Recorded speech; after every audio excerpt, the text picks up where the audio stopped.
Hello, ladies and gentlemen, and welcome to Skeptic Philosophy. I am Robert, your host, and we are waiting on our guest to come in here.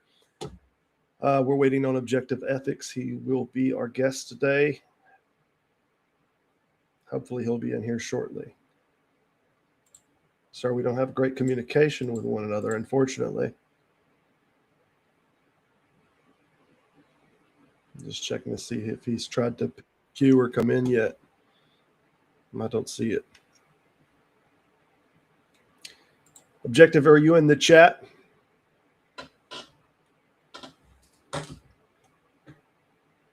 Oh, there we go. I see it. Perfect. Hey, can you hear me okay? I can hear you great, man. Are you going to be on a set or got any earpieces going on, or are you just hearing through a speaker system? Is that going to be a feedback problem? No, I don't think so. Are you getting any kind of echo from me? I am not getting a drop, so the software or whatever you got going must be working fine. Fantastic. What is this in the background? I think I have another. Let me shut this down. Yeah, if you do have YouTube playing in the background, if you can at least mute it, that'd be great. But I don't imagine, just from hearing you, it doesn't feel like there's any kind of feedback issues whatsoever. No, I shut down YouTube in the background, so I won't be able to follow the chat. So you guys will have to let me know what's going on with that. Well, and you can have it in the background just if you mute it. But also you should have, if you have the stream open, you should have a chat option on your right side, I believe, on the iStream, or it'll be down at the bottom left. It may say private chat, but you could click on it and it'll convert and it'll show the chat. So even if you don't have YouTube open, you should be able to see the chat. That should be a problem. Perfect. I do see that. Right. Yep. Excellent. Hey, was there any way, would you mind pinning the link to my channel by chance? I don't know if you can pin absolutely. Comment. Absolutely. In fact, I'm actually going to start trying to do some networking. I haven't done any networking yet. I've just been so busy at work, but this weekend is what I plan on starting to do some of that. So I appreciate you having me on here to give me a chance to speak on your platform. Hey, I appreciate it, man. This is a subject that's fairly near and dear to me. I think if you, there's kind of this claim from many theists that they kind of have the domain of ethics, and it's been a long-standing kind of position that they've had that atheists cannot explain this. And the truth be told, there's a lot of different ethical models and frameworks that have nothing to do with theism whatsoever. So let me get your link up here. There we go. Pin that. And we'll have a few people that are coming on. We'll do a little bit of a Q&A later on the subject. But yeah, we're talking with Objective Ethics here. And are you interested in laying out the model that you have, or is that something that you're going to hold a little closer to your chest, or what? I'm going to keep my latest argument secret because I've got a debate coming up with Mark Reed, and he's going to be an extremely difficult opponent. I have a lot of respect for Mark Reed, for people in the community. He's pretty well known. But for anybody who doesn't know, Mark Reed is an atheist. He's got his own channel. He does a really good job with his channel. He and Ember, who's another atheist, they collab quite a bit, and they do a lot with debates and debate reviews. In fact, they were very gracious. My last debate that I had against a Christian nationalist named William, I think it was, I did that on 21st Century Minds channel. I absolutely smoked that guy, and we debated against biblical morality. So it wasn't technically an objective morality debate, but I've done a couple of debates against Christians now about biblical morality. And Mark and Ember did a debate review on that debate. And so that debate got a lot of traction. And so I was really grateful for them to take the time to do that because, you know, they pulled up the debate. Ember had put a lot of work into creating thumbnails, and they did a very comprehensive review. So they really know their stuff when it comes to debates. Mark Reed has debated Jim Bob recently, who's, what a troll that guy is, but he's very, very popular. He's actually a really strong debater, even though I don't like his tactics. There's the other guy, Andrew Wilson. So Mark Reed has definitely been around, you know, the debate circles. He's probably going to smoke me just because I've only done a handful of debates.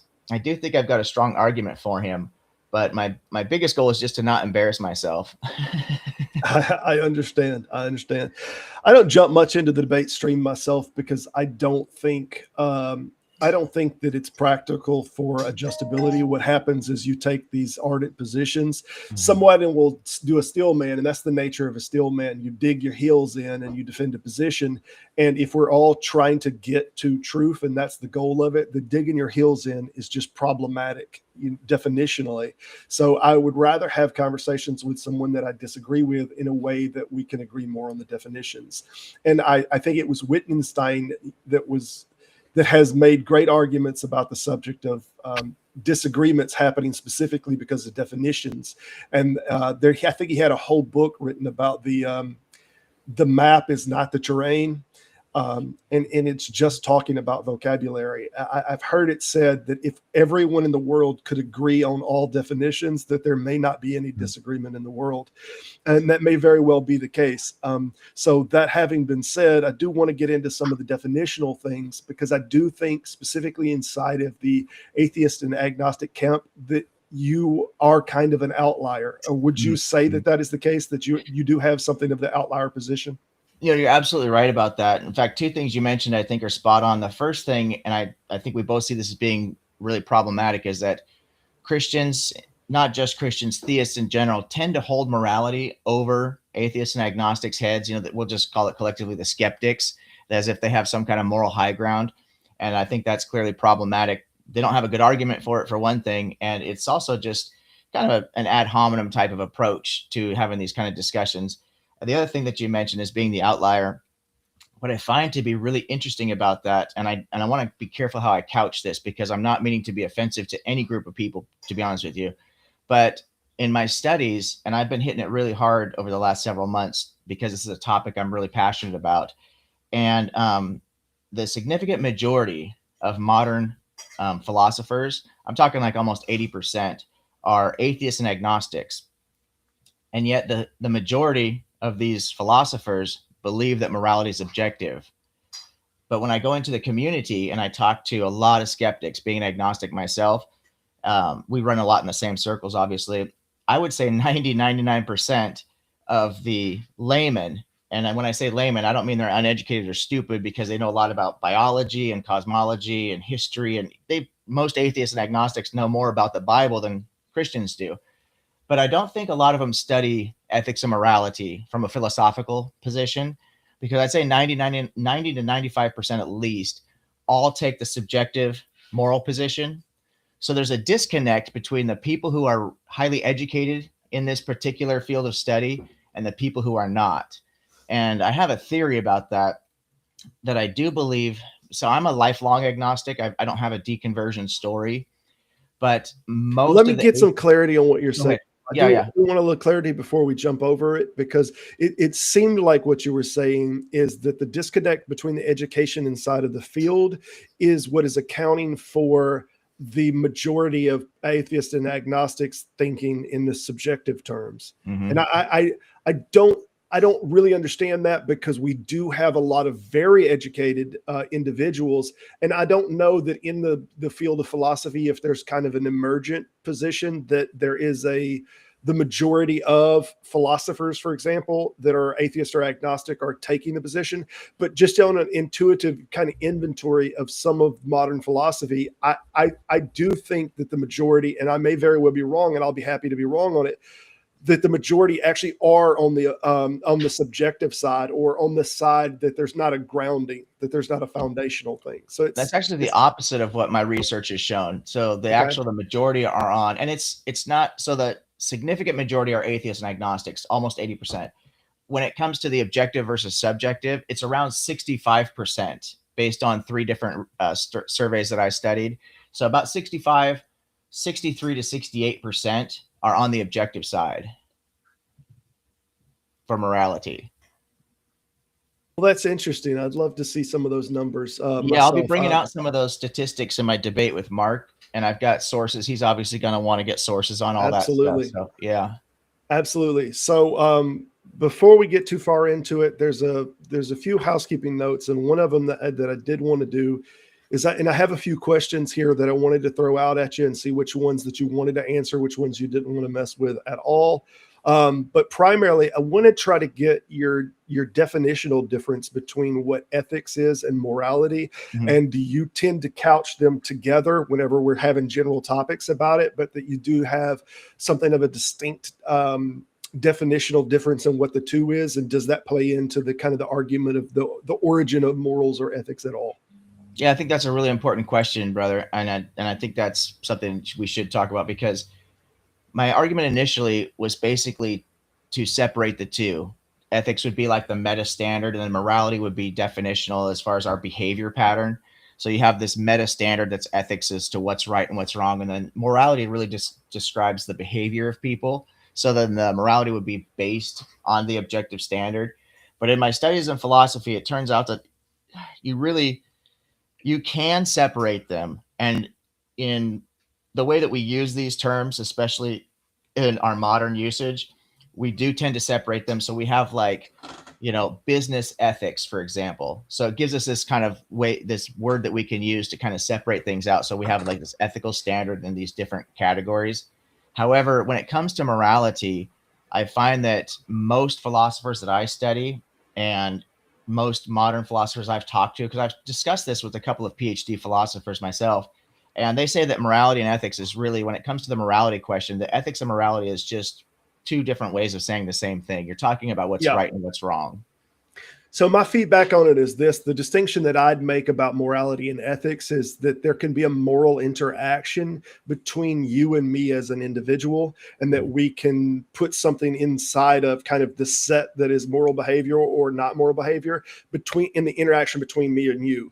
But ethics is kind of the larger societarian framework of how of the rule set of how this interaction goes, if that makes sense. So while me and you can have moral interactions one to another, if there is a standard that is kind of set by the society that they have drafted or adopted it, then that's an ethics or an ethics model. So I tend to think that ethics is generally more systemic in that it applies more universally, whereas morality is the sand. And if you think about it that way, morality is the sand and ethics is the beach, if that makes sense. So I do think that that one is a part of the other. But I do think that sometimes in some very specific situations that it's necessary to give clarity as to what is what. But for the most part, I think they're very much definitionally the same.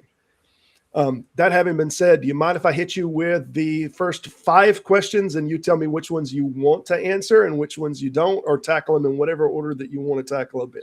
No, that's great. Right? I just want to clarify one thing, that I want to really reiterate, that when I made the comment about the layman or being educated or uneducated, I really was specifically talking about this particular field because I have learned a tremendous amount about biology, for example, evolution in particular, from atheists and agnostics. So I'm not trying to infer that atheists and agnostics are not educated or not smart. That's not the claim at all. They're very, very intelligent people. I just mean specifically in this particular field of philosophy, because of the disconnect that I see between the PhD and the authors and then just the average everyday atheist that you're going to see on the internet. Clearly, there's a huge disconnect between the objective subjective side, and the significant majority on the internet seem to be subjective, take the moral relativist position or something, or more anti-realist position. And then, as I said, in the studies that I've seen, the majority of PhD scholars, authors, and things of this nature, they tend to take the objective side. So that's, just want to clear that up. I really don't want to offend people and think, fair enough.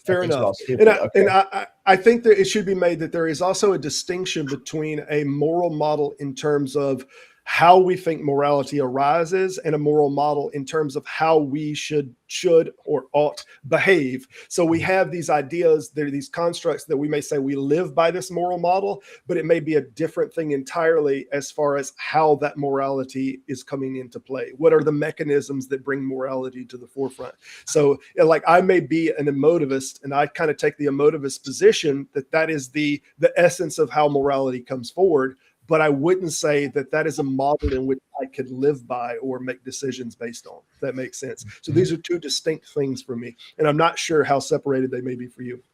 But the 5 questions, and again, pick whichever one you want to, whatever one you don't deal with it at all. What is the grounding of ethics? Do all minds have an ethical value system? Or do values exist outside of all minds? Is it a thing that is outside of the mind? Or is value needed for morality at all? Is a value system needed? And do you believe free will is imperative to your ethical model? Okay, start with the first one. Go ahead. The first one was, what is the grounding of ethics? Mm-hmm. So I think that the grounding that I use ultimately is going to be based on logic. So that's how I tend to run my argument, is through logic. Subjective morality runs into logical contradictions. The second law of logic is that, logical contradictions can't exist, right? The proposition, not the proposition. And so if you have a logical contradiction within a subset of anything, then you know that you've got a false conclusion. And using the theistic model, where they came up with is the possibility of the contrary. So if you take one option off the table and there's a true dichotomy, then the only option left on the table is, whatever you've got left for truth. So I tend to run the actual grounding of the understanding for it is actually in logic for my argument. However, the ultimate grounding of it would be something that's a natural process. So it's what like Aquinas would call the natural law for morality. Are you reading comments on that, or is that the end? The reason that I ask, like, I'm still not seeing a basis, and I don't mean to push you too hard on it, but I'm not understanding how A follows B. Like it, and to get a little bit into the is-alt problem, and I know Mike wanted me to address that this in its formation that we now use it. It's not actually from Hume. G.E. Right. More formalized that term. Hume is the first one that kind of brought about the problem and said that he noticed in every model that he has ever seen, any moral model that he's ever seen, that they are making statements that are either value statements or they're making is statements, but they're not, connecting the two. And then G.E. Moore kind of said that you cannot derive an alt statement from an is statement. And the problem that I run into when we're trying to ground a thing in logic is it does seem like you cannot do it with descriptive statements. It does seem, and there's been a lot of attempts at this, that you can make this descriptive statement and then necessarily this descriptive statement, but you can't get then a value statement. So you can say it is the case that we value life. It just is the case. And that's a factual claim, but you can't, and then you can go down from the rest of your statements, but you can't get a value statement of why we ought to value life. It's just a thing that is the nature of what it is that we do, if that makes sense. So there seems to be a little bit of a problem with the is-alt statement for me to say that morality is subjective. And do you have a way in any sense to bridge that gap, or is that something that you don't think that that's necessary? No, I don't think, well, two things. I don't think the is-ought problem, it started, like you said, with Hume. It's oftentimes referred to as the guillotine. And when Hume came up with this problem initially, he was really addressing the Christian claim for morality. God is the arbiter of morality, but it does not logically follow that we ought to do something moral. There's a huge gap there logically. And that was what Hume was exposing. But there's been a lot of people who have looked at Hume's argument and really addressed it and said, well, there's actually a lot of descriptive statements that can be logically gapped with ultimately something prescriptive, because if it logically, something just naturally follows. This is sometimes referred to as a bridge or as a hidden premise, something that people just, the majority of people will just assume to be true or assume to be the case. It's kind of a natural assumption that people hold. So like, for example, would be like, it's a little early. I haven't had my coffee yet, so you have to bear with me. But I would say something like, to perform a successful surgery, you need to follow safe medical practices. You've got a descriptive kind of situation here. And then you can say, surgeons ought to sterilize their medical equipment. And the hidden premise there is that, surgeons have taken a Hippocratic oath. Surgeons are surgeons because they care about, there's all these different hidden premises that people just naturally assume. You're talking about a surgeon and something like that, then one follows the other. You could also do it through hypothetical imperatives. I think Carrier did a talk about this, how you could use hypothetical imperatives to prove that you can bridge that gap. So it's not a universal problem. I think a lot of people use the is ought as if it's some kind of a universal standard, but it really isn't a universal. It does apply in many, many situations. But if you have this bridge, or if you have this hidden premise that becomes something that people just basically, intelligent, rational people, assume to be true, then you can build your argument from there. So you build your argument. The most effective way to do it, without giving up too much for my debate, is you basically start with your declarative statement, and then you start building premises up to get to something that you got your bridge, and then you build your ought from morality from your off of your bridge, because getting the bridge of the moral ought simply from the declarative statement is really difficult. I haven't found a way to do it, but you can bridge your way up. Yeah, I have not either. Yeah, you can build your bridge up there. But that's why I do think that the evidence for the objective morality claim is actually in, because I think it's grounded in nature. It's a natural law, because cooperation, this is something that a lot of people like, Sam Harris, for example, he talks about human flourishing, for example. So people do tend to run through nature as the evidence, like cooperation, human flourishing. This is based on evolution. The evolutionary processes are objective, not subjective. And I don't know, for people, maybe we should go just real quick. I'm sure your audience is very intelligent, but just for anybody who might watch this video, in this standard that we're talking about, objective would be stance independent, right? So it's not dependent on anybody's thoughts, feelings, or emotions. Yeah, that's some of the definitional things that we're going to get into. If you want to go down the list of the next questions, we're going to get straight into those, if that's all right. Yeah, go ahead with the next one. The next one was, do all minds have an intrinsic value system? Do all minds have a specific thing that they just cannot not value that thing?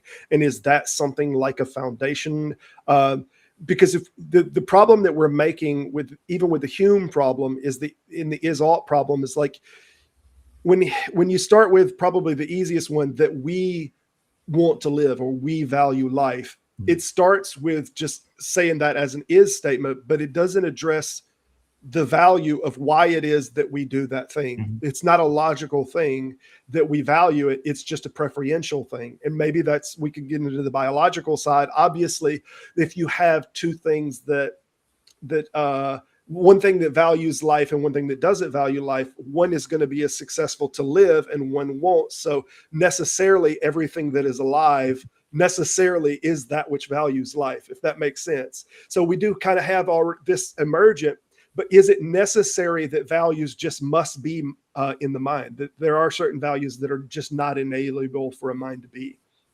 Yeah, I think that's a really important question. And I really appreciate you've really thought this out. I would say no. I say that it takes a rational mind. And I think I'm in line with a lot of philosophers who deal with this, so that you can come to understand morality through reason, through using, logic and reason is how you could come to understand what is truly moral and what is immoral. I do think there are some innate things that human beings are born with, which kind of makes certain moral claims kind of universal. But I do think it takes a more developed mind to ultimately really break down, because for myself, so I have a lot of discussions with theists, Christians in particular. I had a real good conversation with a Christian nationalist named Gothics, who used to run with Charlie Kirk. And she had done a kind of an informal debate with Brooklyn Lou. And I really like Brooklyn Lou a lot. He's really funny, for one thing. He cracks me up. And he takes the subjective moral side. And Gothics, she's been being with Charlie Kirk, they do a lot of debates. And so she's obviously got a very formal argument and stuff like that. And she kind of ran Lou over the coals with the subjective moral argument, and then ran him into nihilism through his own argument. And so by the end of it, Lou was getting pretty frustrated, because he's not a nihilist. In fact, I had a conversation with her about nihilism after the objective moral conversation we had. And that's something maybe we could talk about someday, because it's an interesting conversation to have. But at any rate, so in talking to her about this kind of this universal principle, there are some things that do seem to be like murder, for example. These are some really easy ones, some really easy big questions, like, even little babies at some point pretty early on seem to have an aversion to certain, once they understand the concept of what murder is, that they have this natural kind of visceral reaction to it. But there is, at some point, and the theists were asking me, well, how do you know without God that you're a good person or that you're a moral person if you're not grounding this in God? And my argument is basically that you look to the virtues. So I look really heavily into, and I lean heavily on virtue ethics to actually start to figure out, well, what do we know? So now if we say morality is objective, where do we go from here? How do we know what the objective moral oughts are? And I do that through virtue.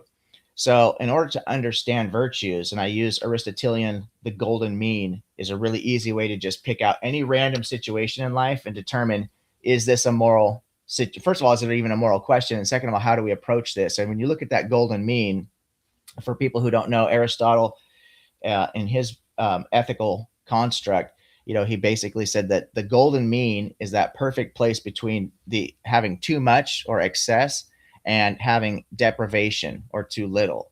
So courage is an easy example. We think of courage as in the middle. Above courage would be recklessness, right? You have too much courage, you go to recklessness, and too little courage, and you end up in fear. So we can use this golden mean to look at any situation in life. And I think that virtue helps us understand, each of us through reason, what is actually moral. We don't have to, it's not written down it's not codified somewhere. And so because of this, it takes a rational mind to be able to understand what even virtue is. So if a person has like an antisocial personality disorder or something of this nature, right, they're not going to understand morality because their mind is essentially broken, right? And there's different types of mental disorders that people have, but they are the extreme. This implies normative. I do want to let you know that there's normative mind, and then there's that mind which is not that thing. Mm-hmm. So that gets in a little into the weeds. I'll be quite honest with you. When we talk about like there's this thing that which is standard, and that what artifices it as being standard, and then there is, if anybody doesn't think in this way, then that that's not in the standard set. If that makes sense. So that seems to be like a problematic argument, especially if we're going to make the position that the thing is right or wrong externally of what our mind is. And I don't mean to give you too much pushback on here, because I primarily just want you on here to give your opinion on it. I wanted people to know about the position of it. But obviously, I do disagree with the ultimate position. I do think there's some decent arguments for it. I do think there are some good, and I think you have raised some great points. But when you do things like it feels a little, well, anything that isn't this is not normal. So then when they come to these conclusions, that's just a part of them not being able to reason properly. Seems a little bit ad hominem to the group, rather than saying this is why we're not reasoning in the right way. If that makes sense. Like if you can define the reason that is wrong, then point and put your finger on the reason that is wrong, rather than saying they're not, there's some kind of damage with the brain or something that's just not working in a proper. Yeah, no, I think that it does. It is a universal principle. The question is, do people have access to it? So very similar. An analogy would be something, because it's actually a logical fallacy to point at a one broken piece and then judge the whole group on a broken piece, right? So, and I can't remember if it's a false dichotomy. I can't remember what the fallacy technically is, but when when you're judging a process and you're looking at a group sample, if you pull out the one broken piece or the few broken pieces over here and say, well, the whole group must be broken, that's actually a fallacious way of approaching things. So I would say that the response is that just like evolution, for example, or take anything, any science, any hard science that you want. And we know these are based on empirical things that are objective, right? We subjectively come to understand things, and we subjectively create language, but there's an objective reality that just lives outside of our subjective viewpoint. Before there was any people around, the sun was in the center of the solar system, for example. But people's actual understanding of the processes is dependent on their education level. So just because people don't understand it doesn't mean that it isn't a universal principle, that the theory of gravity is universal gravitation. Whether people understand it or not, they can wrap their heads around it, doesn't mean it doesn't actually exist universally. So that's kind of the road I would start to go down in that objection. Fantastic. What was we on? Question 3? Mm-hmm. Let's see. Or does value exist outside of all minds? So is it a thing that is only arising inside of the minds, or the mind's kind of interaction with other minds? or is it a thing that exists outside of minds? You say it can be defined purely logically. I think in a part of your position. So is that something that you care to elaborate as to something like a syllogism or a premise that we necessarily get to a behavior, for example, if there's any particular behavior, like why I should not steal from you, do we start with some kind of foundational, I don't want to be stolen from, therefore, and then we build on that? Or how do we, how is the interjection of the value, how does it come into the play? Yeah, I do actually.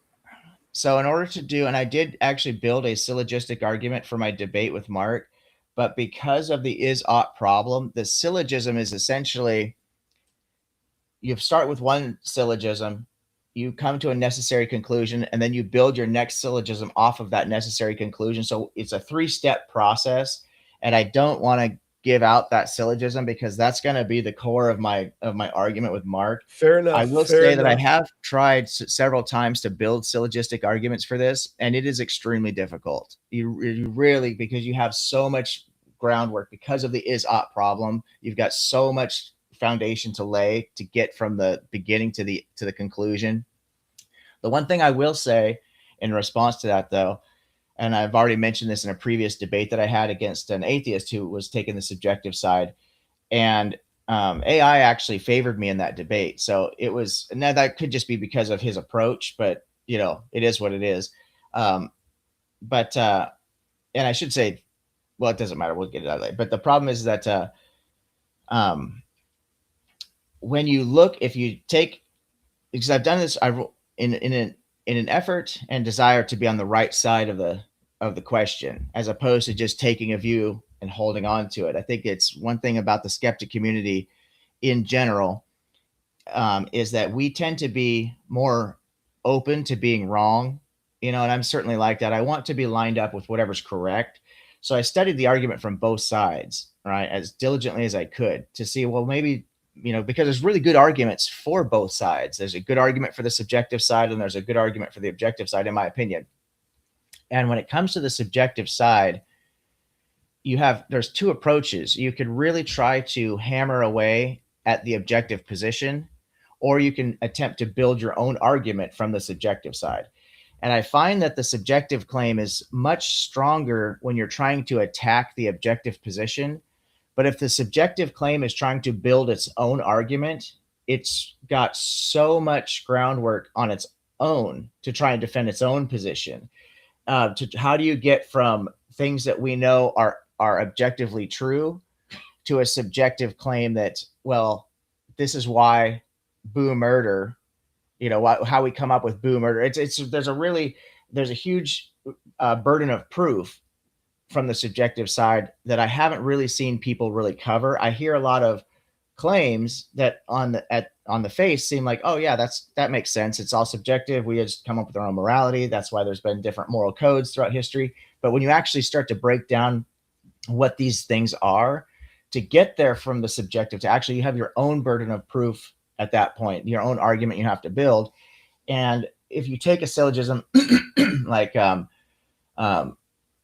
stealing is wrong, you know, if you get your little brother to steal, you shouldn't get your little brother to steal, or if you do get your little brother to steal, then that would be wrong. You can build kind of syllogisms. If you've already established that morality is objective, it's really easy to make logical arguments and to build syllogisms if it's already been established. Now, if you're trying to establish it, that's where it gets really difficult. But when it comes to the other side, if you say, well, let's just grant that subjective morality is right, you still can't build these logical arguments. It's really difficult. This is the Frege-Geach problem, really exposed this, for example, you know, so go ahead. Yeah, I just wanted to do a little bit of housekeeping on here because I did have Antangelo that came in to try to chat and whatnot. We will in about 30 minutes or so, we'll do some Q&A, and hopefully you'll be able to answer what you want to if some other people come in here. But somebody jumped on, and there's been a little bit of people do want to talk to you a little bit. That having been said, we'll wait on that. When we're done with a little bit more of an interview, then we will take some open Q&A if you're okay with that. Just some housekeeping on that. I think you've in large part answered that question to some's satisfaction and to some's chagrin. Moving to the next question that was question 4, or is value needed, or is value needed for morality at all? Do you take it that there has to be a set of values to get to morality? Do we have to start with, we value this thing, and then we can't get to morality without saying a value has to be there to start with? Like if we value life, if we value whatever thing, do we have to start with value before we can get to morality? I think that the two key elements that I've discovered in my research is that you have the biological aspect. So at the very core level, the way that evolution works is that even the simplest organisms want to live. They actually favor life, and otherwise they wouldn't be here, right? It's kind of an obvious one, you know. So just like at a very basic level, the simplest organisms value truth. They value what's actually really happening in the real world, right? And even though they don't have a mind to process truth, it's just a natural kind of thing. And so through cooperation and human flourishing, I think it kind of gets you there, which is the argument like a Sam Harris would make, and other people have made that through that argument. The other thing is that you have the argument from social contract, you know, what is most beneficial to, you know, the cooperation for the individual. And I also then run it through, again, like logic. Logic is an objective standard, you know, that logical contradictions can't exist. If there's a red ball, it's not a blue ball, it's the red ball, and it just has to be that way. You can't say it's the red ball and the blue ball. So using the logical argument is a really easy way to defend the position, because you either have to bite the bullet and say that logical contradictions can exist, or you have to try and find a way around that argument. So I think either through logic or through nature, through evolutionary processes, we can approach and still arrive at the same conclusion, just depending on what your flavor is. Yeah, I do think that it may very well be the case that there are things that intrinsically have a demeanor or a position. It may be the case that every consciousness that arises has an internal value that I want to live. But that doesn't always translate to I give a shit if something else lives. You know, that doesn't always translate to that. So then you get into like game dynamics, and you get into this, what's most beneficial is the agreement in the group kind of thing. And we can get to these things through some logic, but I don't think you still have to be concerned with that.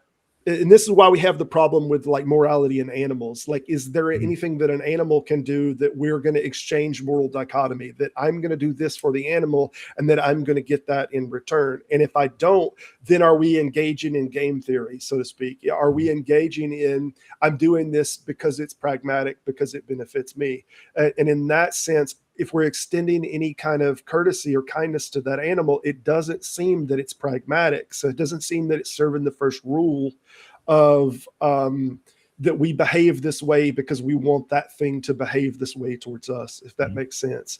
So I would agree with you in the sense that it is the case that everything that is alive, that carries its genetics onto the next thing, that it intrinsically wants to live, but it doesn't mean that it cares that the next thing lives. We're only arguing this inside of the context of logic, that is, if that thing can help me live and I can help it live, then we can have a dynamics, we can have an ethical framework with one another. But then that excludes things that are outside of that can't interact with that system, like a dog, or like and maybe a dog's a bad example, because there is some ethical kind of interaction with a dog and a human. There can be that thing, but you know what I mean with let's say a chicken.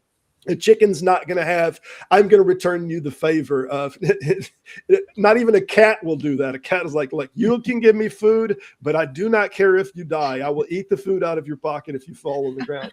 So there's not this kind of interaction that it's beneficial. So are we coming to this because we've just built kind of emotional sensations towards this? Or is this something that it's a little beyond that kind of moral model, that we've just kind of made it normative, if that makes sense? Yeah, no, I think this is a really important question. And there's parts of this question that I haven't even really come to a solid position on, because there's so many different aspects to this. The human exceptionalism concept is a really interesting concept. You know, we certainly have a very unique highly elevated place in the evolutionary tree, right? The tree of evolution. In fact, if you look at these evolutionary trees, we're always at the top, right? It's always getting to us. We don't have anything above us yet.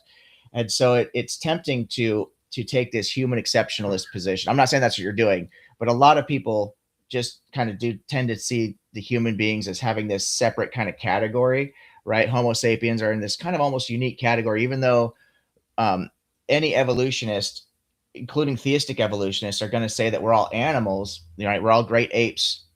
We still tend to, in so many ways, make exceptions and special conditions for the human condition. It's called human exceptionalism. And how that plays into morality, when you start to take away that barrier and just put us back into the core of what we are, the animal that's within us, how does morality kind of fit in that? Because we have this ability, this cognitive ability that allows us to see consequences, to predict consequences, where animals don't appear to have such, they have instincts and stuff like that, but we don't really understand all that. So because there's so much that we don't understand about animal behavior, what are instincts? How do we know that animals aren't actually thinking about and making decisions about this? We call it instincts at such a rudimentary level. Then how do we know we're not just acting on instinct? So I really don't have a lot of good information or good answers when it comes to the crossover, the correlation between human behavior versus animal behavior. I do think that morality and the logical argument does still apply to the way that humans treat animals. But I think the reason that it applies is because the way that we treat animals is going to be a direct reflection on how we treat people that we are in power over, other human beings. So we're stronger than the animal, or we're smarter than the animal, or whatever. We've got intention. And so if we're willing to, smash puppies with shovels, then I'm probably willing to do a lot of terrible things to other human beings, for example, right? So I think that, sorry about that. So I think that there's a correlation, something that's correlative. It's more of a character correlation, though. Exactly right. At least, exactly. Yeah. Yeah. And I think some people will give you some pushback on this. And I would myself, because I'm not sure because then it's categorizing the behavior towards these animals as outside of the set that is morality, if that makes sense. Mm-hmm. So then it's not immoral to smash the puppy, with a shovel. It's just not definitionally then immoral in that sense. It's only that doing that is, maybe it's damaging to your character or to your psyche, that you would be able to do that to some other thing, but that the acting of itself is not immoral. And I think you're going to get a lot of pushback that just at an intuitive level from a lot of different people. So, and I'm not sure that's what you're trying to say. So I just wanted to make sure that there was any opportunity for clarification. Is that what you are kind of trying to say? Yeah, that it is outside of the set of morality? I haven't actually even dealt with that aspect of it with the animal thing, because now you're getting into the categorical imperative model from Kant, so it's just wrong to smash anything with a shovel that's alive, because it's just flat out wrong, So I think that, his deontology helps kind of parse some of that out, but I haven't really gone into the animal human correlation yet. And I know there's a really interesting conversation to be had about that, but I just don't have enough time to research every angle. Yeah. And I wouldn't get into Rene on that, because the best I remember, Rene Descartes touches on the subject, and I think he uses dogs, and first of all, he has this dualism thing, and he doesn't think they have souls. So he thinks they operate kind of like automatons, mm-hmm. and that there is no specific moral problem with doing whatever to these two set animals. So I'm not sure that that's the greatest model to live by. But that having been said, we'll move to the fifth question. Do you believe free will is imperative to your ethical model, and in what way?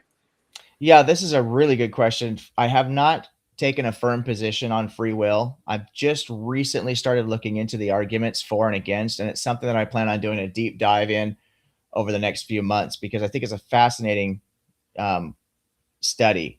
Do we have free will or not? I would say that on the surface, if there is no free will, then saying that morality is subjective doesn't map for myself. I mean, there's been a lot of philosophers, when the free will question came up, if everything is deterministic, then subjective morality goes out the window. Some philosophers say that all morality goes out the window even. So like an Epicurus, for example, he came up with his curve model specifically to save morality, right? So because once he realized that there was this empirical nature, then all of a sudden culpability, morality, all these things just naturally go away. And I do think that's the case. Now, again, I could be wrong. I haven't really studied this deeply, but it does seem logically necessary for me that if everything is deterministic and you're going to take free will off the table, then I would say, instead of saying that morality is subjective, I would actually take the non-cognitivist view and say that morality doesn't even exist at that point. Yeah, I mean, it doesn't exist as a mind external thing is what I think you would get the majority of people to say, that's what we mean when we say subjective, that it is just inside of dare I say the coding. I know I'll upset some biologists here, but inside of the DNA that there is impulsory. So it may be that we're just acting in accordance, that we cannot act another way.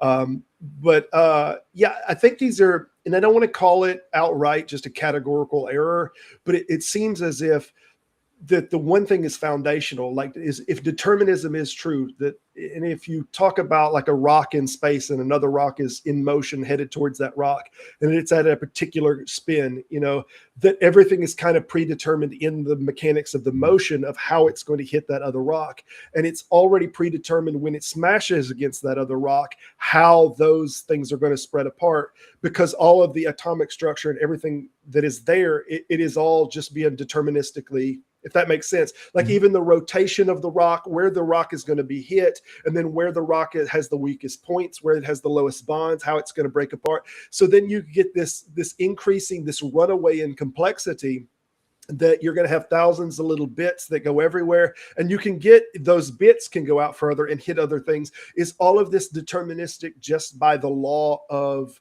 by the laws of the nature of the universe? And if it is all deterministic in that way, I think you'll get a lot of people that say that the same functions govern our mind, that govern our brain. If we rewinded time to 2 hours ago and you didn't know anything different than what you knew now, you would still wear the same shirt. Me and you, we would still be wearing the exact same shirt because it's the exact same decisions that we made. So that seems to be a different kind of category of conversation than the things inside that are making us make the decisions, whether that's an internal impulse or whether we're have a conscious mind that's rectifying with some nature of reality. They just intuitively feel like two very different categories. But I did want to bring it up because I thought I heard you say it on a YouTube video. I think you did a YouTube short on it where you mentioned it. So I did want to bring it up and at least get an idea of how firm you were on that. I wanted to throw something provocative out there just to I was really just testing my equipment. My channel just started last week. And so it's actually doing very well considering it's only a week old. I'm really impressed. Good. But there is an interesting argument that T-Jump, I don't know, are you familiar with Tom Jump? He was one that I was fixing to go after if I couldn't get you on here, but I thought he was a little out of my league, and me and you had already spoke on the subject. Yeah. He makes a very interesting argument, and I don't want to misframe it. I want to be careful how I couch this because I don't really understand his entire argument, but I have heard a couple of debates, and he runs it through imposition of free will. He's also believes in objective morality, and I do believe that he believes in that there is no free will. No free will. I'm sorry, I said that wrong. He runs it through the imposition of free will so that the rock, if it falls down and rolls down a hill and smashes somebody, this is actually an immoral act, which is very interesting. I don't know how he gets there with his argument. And again, I may have misunderstood part of what he was saying, but that's kind of my understanding. He has his argument for objective morality is really focusing on imposition of free will.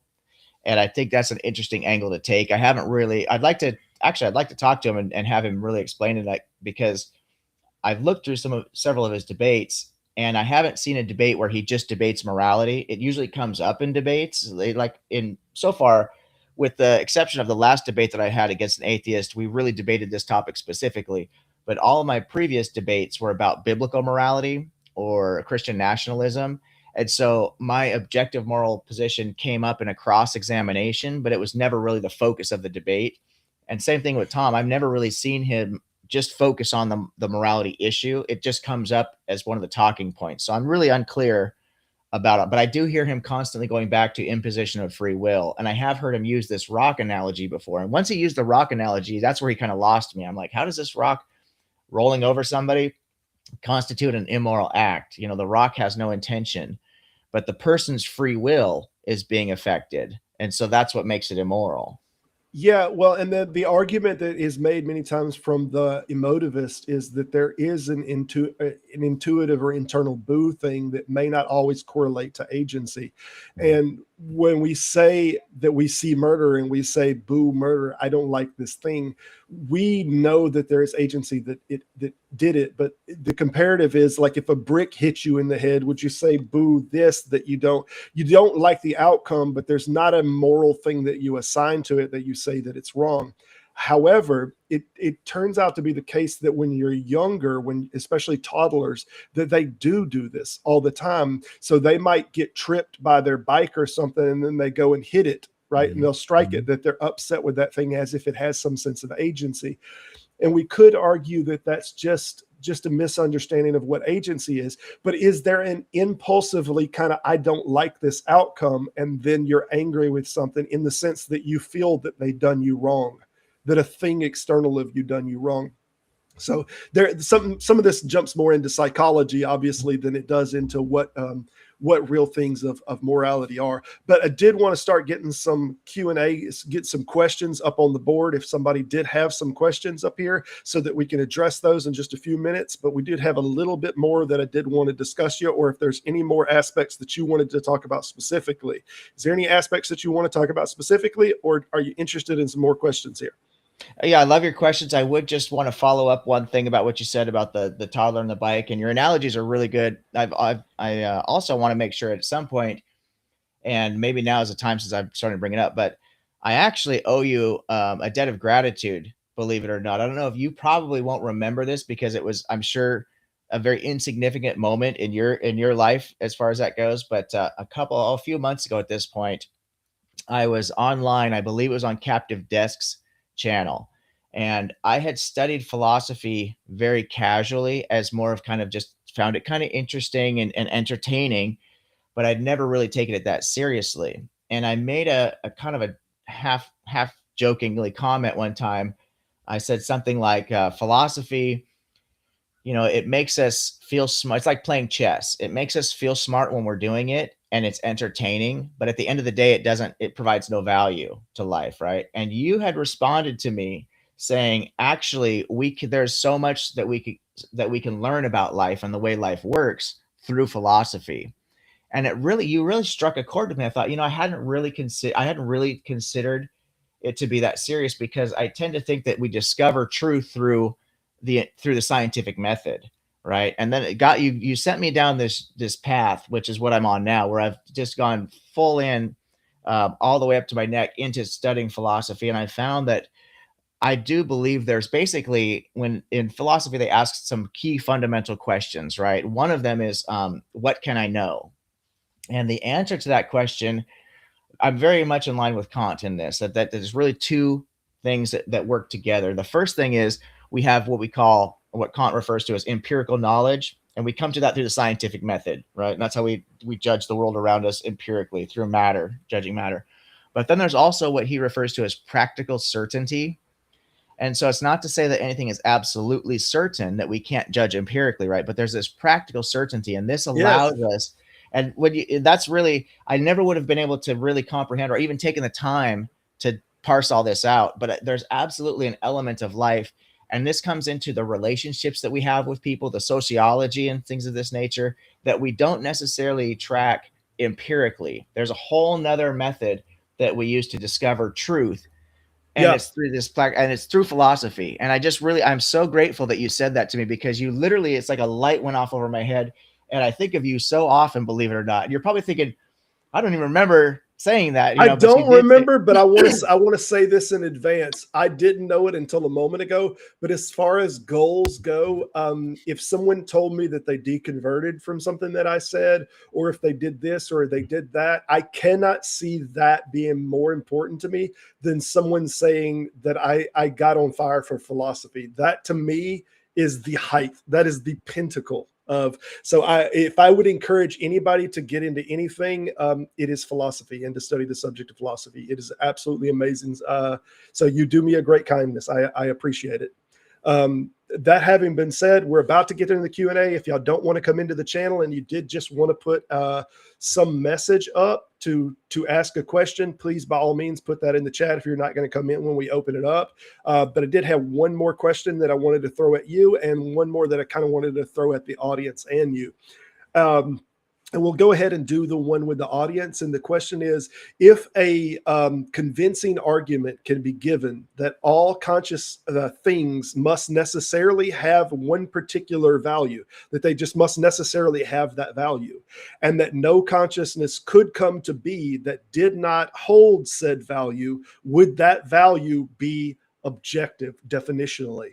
And that's something that I wanted to ask you, and it's something that I want the audience to think about, whether they would accept that value as objective if it just is the case that no consciousness can arise that does not have that value. That's a question for everybody to think about and for you. And then I had one more question for you, which is, can moral actions be closed into a set? And if so, what is the properties of all that is in that set? And I don't know if you've gotten much into set theory, but can you say definitionally, this is what is inside of the set of morality, and that definition defines everything that is in the set and nothing that is not in the set of moral actions. So when we do things like numbers or colors, we could give a definition that makes everything that is defined inside of the set, and then it defines nothing that is not in the set. So do you have anything like that you could have that could say these things are moral, and anything else that it just doesn't deal with morality? Yeah, I'm thinking along the lines of like a truth table. Is that essentially something that might help visualize this for people? Yeah, and it could just be a structural thing. I'm trying to think of some of the older ones about color. Like you could say anything that is perceivable with a distinction that does not have form or shape. So like it can be seen and it has a distinction between this or that, but it does not have a form or a shape. So that might be an older ideal of what before we knew about wave frequency. So now we might define, because that would include nothing can meet that definition that is not color. And that is a rule that applies to all things that are color, if that makes sense. And you could do the similar with numbers, that anything that represents a value of quantity. So there's no thing that's outside of that could meet that category. Does that make sense? And if so, do you have anything like that, or anything that you would say that the set of morality is a closed set? And again, I know some of this is getting into set theory, but this is why it's one of the reasons why I generally don't tend to think of morality as an objective thing, because to me, it doesn't feel like it can be a closed set. Yeah, I haven't thought about it from this specific angle. I would say that the way I tend to think about it is through consistency. So ultimately, I think that you could come up with a set. So for example, there's a very basic set of actions that seem to be universal: murder, theft, sexual assault, there's a slavery. So I do think that there is we can start to build this set. We can start to build this model using some of the very basic, easy stuff. But there's so many situations that we could start if we really started thinking about it. And I don't want to get back into the animal thing, but I remember one time somebody was trying to push back on this, and he was saying, well, what about the termites? I'm like, what are you talking about, the fucking termites? I don't know about the termites. So I think, you could really get deep into the woods when you start wanting to put a set to it. But I think if we step back and look at some of the things that we believe to be universal, and again, studies that I've looked into have shown there are some universal claims, moral claims that seem to be universal. So murder is one that universally, whenever, and every study that I've seen that's been done, and people cite reference studies about something like this, it seems that worldwide, universally, people agree that murder is wrong. And they just, and we could say, well, we could look at the globalization, right? There isn't a single country, of all the differences between the different countries and the different rule sets, every single country in the world, murder is illegal. Slavery has been abolished in every single country. Now, that's not to say that people don't engage in human trafficking and slavery is still not around. But as far as the legal actual code, this set, we can say that slavery is globally has been abolished. So I think we can start to build this model. And if we can start to build it, then I'm curious if we can't actually have a complete set like that. But I haven't dug that far into it because it's going to be theoretical at any level. And that's good. Here's the reason I don't think you can close the set, because it seems like when you try to define these things and say this thing is immoral, it seems a lot like, and there's this old analogy, I can't remember who come up with it. I wish I could give proper credit, but it's like pointing at different things that are yellow to try to define what it is that is yellow, right? So you say, well, that's yellow and that's yellow and that's yellow, but you're not really defining what it is that is yellow. So that's the problem when we say, well, everyone agrees that this is yellow, everyone agrees that this is yellow, but it's not defining the properties of that which is yellow, if that makes sense. So that's the little pushback that I would give you on it. It seems like everybody that says that there is a thing that is objective, that is moral, they point to other societies and they say, well, look, all of the societies agree this, but it doesn't define. It's like the yellow thing in large part. It seems to have a disconnect of the way to define the thing. And we even had the problem with color ourselves. We had it for the longest time to define color. And then we understood that it's made out of waves. So then we can say yellow is wave frequency and X length, and whatever that wave frequency is. So I think that's something that I'm not sure that we can define morality any more than like it's in a genetic, the impulse for, or the impulse to, may be in nothing more but than in the genetic structure. And it may not be satisfying in the same way that we say yellow is wavelength X. Mm-hmm. You know what I mean? It may not be satisfying, but that's just what yellow is, So I'll give you that a little pushback, but we're going to do some Q&A here if you're okay with that. I'm not really getting much for questions in the chat here. Anybody got questions that are that they want to ask objective ethics or ask myself on the subjects that we've been talking about, please? Okay, here we go. Coldplay did a pretty good job defining yellow, right? I'm not sure that's the kind of questions that we want, but I appreciate it, Alan. I'm not familiar with the reference. I apologize. I'm an uncultured swine. I'm not familiar with much of Coldplay's work. Culture swine. Let's put some questions on the board. Question for panel. Johnny here. Can objectives here? I'm going to let me throw it on the board. Boop, there we go. Hopefully you can see this. Can objective ethics gives us any hints for his upcoming debate? Mark Reed. Okay. Any hints? I think that's been what the whole show has been, though, hasn't it? And the rest of it, you're trying to keep close to your chest, huh? Yeah, first of all, it's always great to see Johnny. He's really supported the community and he's supported my channel, and I'm actually looking forward to having Johnny on. We're going to just be discussing some of the problems with messianic prophecies, and he really knows his stuff. He's got his arguments really shored up. As far as that debate, it's Mark and I are targeting mid-January. I wanted to avoid the holiday. Mark reached out to me after watching my last debate. Mark actually reached out to me and challenged me to the debate. I was not looking to take on that strong of an opponent, to be honest with you, but it's going to be good for me. It'll be a really good learning experience for me. And the platform is huge, so it'll be a good chance to promote the channel and stuff. And Mark, he was very gracious. He agreed that we could debate the same proposition and we could use the same format, because I have such little experience with debate. So if he I know not my last opponent, but a couple before that, one of the Christians I debated on biblical morality, he had done a lot of debates and he wanted to use this really complicated structure for the debate, the format, and I just wasn't willing to engage in that. I said, no, we're going to have to keep this kind of basic because I just don't have that much experience. He wanted to do this thing where basically there was like 4 different sections for cross-examination. Like somebody would make a point, then cross-examine, another point, cross-examine, another point, cross-examine. And there's actually a formal structure to it. And I was like, I don't think the audience is going to be able to follow at that point. It's so, back and forth. It's better if we just make a statement, deal with the cross-examination or a response, and then, an open discussion and then closing statement. And Mark was very gracious to just agree to, he says, whatever structure is going to be easiest for you to handle, I'll go ahead and go with that. So he's playing down to my level to that degree. And I really appreciate Mark for doing that. But it still should be a competitive debate.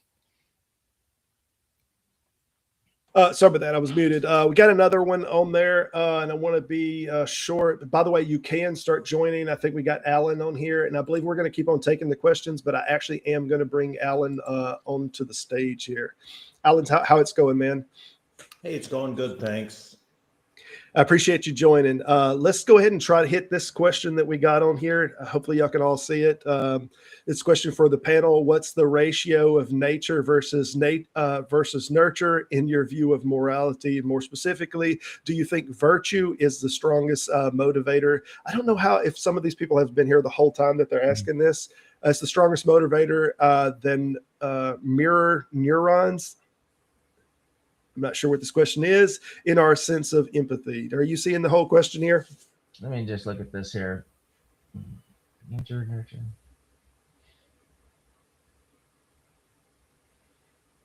Just does everybody understand what a mirror neuron does and how it works? No, I've never even heard that familiar term. with biology, but I think the gist of the question. Go ahead. It's complicated, and a lot of the lay folk understanding of them is probably a little misguided. But when you are watching a movie and a guy gets kicked in the groin, you will experience a certain amount of discomfort even when nothing physically happened to you. And that's because your brain is modeling that event inside its representational structures. And so you will experience some degree of sympathetic, perceptual experience even when it didn't happen to you. That's what this understanding of mirror neuron function would be. So it's what allows you to put yourself in the position of someone else and experience things through their it's the sensational activation of seeing the thing. I think we see this a little bit with the mirror problem of when you're feeling pain, when you stab, you're seeing a thing and you stab the mirror object or an object that's not real. But that's Ramachandran's. That's not quite mirror neurons, but it's certainly an external representation of what could be harmful. Gotcha. So this is just because, and I know this is kind of unrelated to the specific question, but this is fascinating to me because I've never heard this stuff before, and I love to study biology and learn from the community. So this is really then an empirical way that we can look at where our empathy is actually coming from a practical standpoint. Am I understanding that correctly? Yes. So that's fascinating. That is fascinating. I'll have to look more into that. No, I've never heard of this before. I would say in regards to virtue, I do think that virtue is where ultimately we can look for this. Robert was asking before if there's a model that we can kind of put together to what is right, what is wrong, as far as morally speaking. And I do think that virtue gives us this way of kind of approaching that through virtue ethics is a great place to start. And I mentioned that, obviously the golden mean and Aristotle in that regard. So I do look at virtue as a way to try to determine what actually is right and wrong. And then remember that the fundamental virtue is wisdom. So once you have attained wisdom, or you're able to use wisdom, because wisdom is the application of knowledge, right? The proper application of knowledge. So once you have wisdom, then you can start to understand what is courage. Because, for example, somebody might say it takes courage to rob a bank, right? Well, wisdom tells us that no, actually, it doesn't take true courage to rob a bank. You're robbing a bank because you're selfish, right? You don't care about other people. You don't treat other people like you want to be treated. You're robbing a bank because you're lazy. You're too lazy to work hard for what you want. So people might misunderstand that if they don't have wisdom and say, oh, it takes a lot of courage to go in there and rob a bank, but it's really not that action is not built up from a courageous standpoint. So without wisdom, it's easy to misunderstand that. So I think virtue is really the key if a model can be built, is to probably use it off of like virtue ethics, would be my guess. Just a housekeeping order here. James, welcome to the stage. I appreciate you coming in, man. We're going to take a little bit more questions. And is there anybody else that wanted to speak on the subject of the question that was here presently? No, I just wanted to be seen on the same panel as all these brilliant people. It's good for my ego. I appreciate you coming in, man. Yeah. James, Kurt, any thoughts on that? Yeah, James, it's so great to see you. I actually was speaking very highly of you last night. Believe it or not, there's a gentleman who's in the chat who just left that great question, by the way. I don't want to say his name incorrectly, but it's off the. Can I scroll this? Oh, I can. Is it Bionic Latino? God, I hope I'm not saying that wrong. That's going to be embarrassing. You're saying it right. Okay, yep. Yeah. I was speaking to him, and I had mentioned you. Actually, I think you do such a great job with your channel. I'm hoping to link up with you at some point. I just started my own. Oh, I'm sorry. I just started my own channel. Finally decided to bite the bullet and do that. So I was hoping to link up with you at some point and have you come on and speak with me. So I'll try and reach out to you. I don't know if I have your email or if I have to just catch up with you one of these times you post a video, but please do. If you could look into my channel and reach out to me, I'd love to do something with you. Well, yeah, that sounds perfect. I appreciate that. So yeah. I was going to say, I've got a standing arrangement with Objective Ethics. Every time he says something nice about me, he gets $1. So everybody wins. So we got another question on the board. We want to see what everybody's thoughts on this, or before we moved on though, Kurt, the last question, did you have anything to say on it? Just from my position, of course, I see most of these discussions as a bit confused because what we're doing is taking adjectival quantities that we ascribe to propositions and then turning those adjectives into nouns. So the word justice is just the noun form of the adjective just. We apply the adjective just to many actions, and each individual action may or may not be perceived intersubjectively as just. Different people will differ on that. But then we abstract that to a concept justice and then try to argue about that thing that doesn't exist except as a property. It's very similar to what we do with number, right? So 3 apples is a coherent, concrete event that we can analyze as a subset of reality and like parse and make sense of. But the number 3 is just removing the units from that and then analyzing the relation of the ideas. So the problem we have is that when we describe a given action as just, that's not nearly as concretized as the quantity 3 is to apples. So when we do a noun formation from that, it's going to carry a lot of noise into the various minds that are trying to do the relation of the ideas. And I think Aristotle gets to this in his concept of phronesis, because he describes phronesis as a lifelong learning process. And if that's the case, then it's difficult to see that he's deriving it through syllogistic or first principle logic, because that would be teachable to his mathetes, right?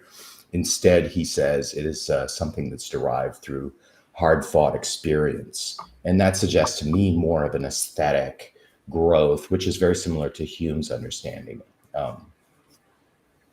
Yeah. Yeah, I think you raise a good point. And I do think, and I can't say for sure, but I'm under the impression that this is why Kant came up with this kind of universal concept, is that we should behave in such a way that we want our actions to be universal. Yeah. No, Kant definitely does that in relation to his having been awoken from his dogmatic slumber by Hume. Mm-hmm. But I don't know that he necessarily succeeds. He certainly revolutionized like the understanding of cognition, but I'm not sure that his reconstruction of grounding for ethics was successful. But that's everybody's, allowed their own. Yeah, opinion. I don't think they even call his model objective anymore. I think they call it constructivist morality or something like that. That is just more constructed, that there's still not a thing that he defines externally that is the grounding thing. Well, the problem is that his categorical imperative does have undefined terms, and that's the problem. Yeah. Well, and I think I think his deontology for all the benefit, and he's not the only one who talked about intention and the value of intention, but it almost muddies up the water as much as it helps clear things up, in my opinion. We're going to try to keep some pace here and move forward a little bit. Let's go ahead and try to take this next question, and we'll have a few more questions in here, and then we'll just shoot the shit for a little bit. I'm sorry, I cannot take all the questions, but the question that we have on the board presently is from Theo, and it is, what is the best method of ideology for discovering what's ethical? Is he also a fan of a secular natural law theory? I take it by he, you're referring to Mr. Objective Ethics here. You want to take this question? Oh, I thought you said Theo. Okay. So what is the best method or ideology for discovering what's ethical? Natural. Yeah, I do think that Aquinas and natural law and is very interesting, and I do think there's a lot to be said for that. And I do think that the method for discovering what is ethical, again, as I've mentioned before, is to start with virtue ethics. And I think that's, and also to compare, and again, I'm trying to give the best answer without giving away my complete strategy for this debate with Mark, because we are really getting into, to really justify my position, I need to give a little bit stronger answer to a lot of these questions. And so I need to, ask your guys' forgiveness and just understand that I don't want to, I plan on losing, I don't plan on losing. We all take that into consideration, Yeah, but there are certain things you're holding close to the chest. So right, we Mark take is that into probably going to consideration. beat me, but I don't want him to completely steamroll me. Anybody else want to address any of that or no?